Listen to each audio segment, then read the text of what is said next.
will God's people be persecuted? God's people need to become a nation, a great nation, or a people to be persecuted. But when there are few people, not enough to become a nation or an ethnic group, then persecution will be relatively less. When God's people become a nation or become a great nation, they begin to be persecuted. Let's take an example. In the time of Moses, at that time, when Moses was just born, the Israelites, although they had no king ruling them yet, there was no one among them to rule over them as king, but they had already become a nation, the nation of Israel. Then this nation in Egypt multiplied and increased, and when the population was large enough, they began to be persecuted. It is prophesied in the Bible that at the end of the world, which is in the period of half iron and half clay, God will set up in heaven a kingdom that will never be destroyed. This kingdom will not be left to any other nation of the earth, but will belong only to God's people. So when will God's people become a kingdom? The book of Daniel records it this way, that during the reign of these kings, ruling together, when it comes to the feet and toes of half iron and half clay, then God's kingdom will rise. At that very time, God will set up in heaven a kingdom that will never be destroyed. So the kingdom of half iron and half clay is what the book of Revelation refers to as the kingdom of the ten-horned beast.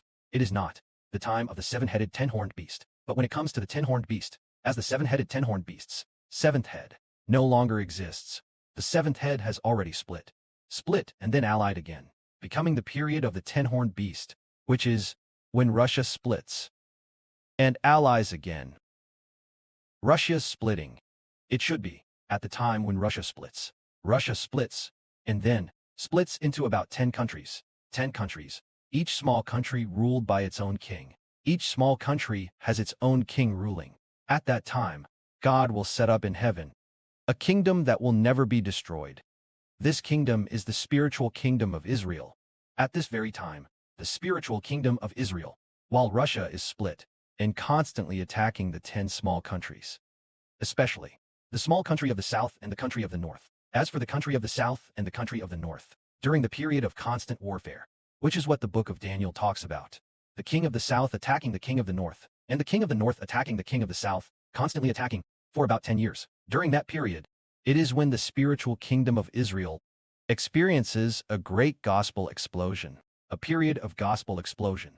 When the gospel explodes, many people know God, know the Lord, know Brother Heber.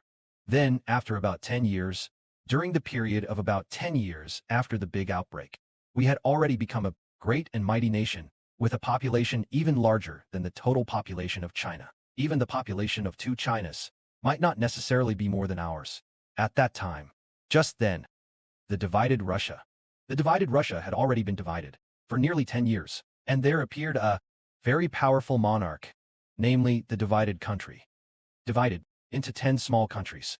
A country in the north, there appeared a monarch with great power. This monarch is called the Great Wicked One.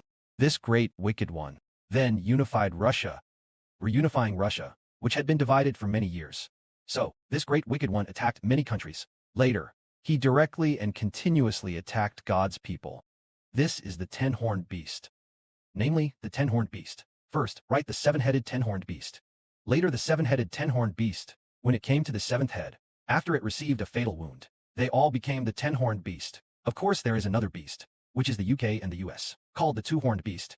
Later, it is the period of the two-horned beast and the ten-horned beast. Now, only 7 remain of the seven-headed ten-horned beast. The seventh head. The seventh head. After the division, there will be no more seven-headed ten-horned beast, only the ten-horned beast, because for the seven-headed ten-horned beast, the previous 7 regimes are no longer there.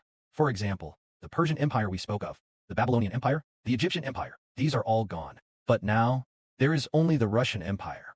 Then the emperor of the empire is no longer here. Putin the Great is no longer here. Russia is no longer called an empire. Soon the matter of this emperor will be revealed, and then Russia will divide. May glory be to the Father and the Lord.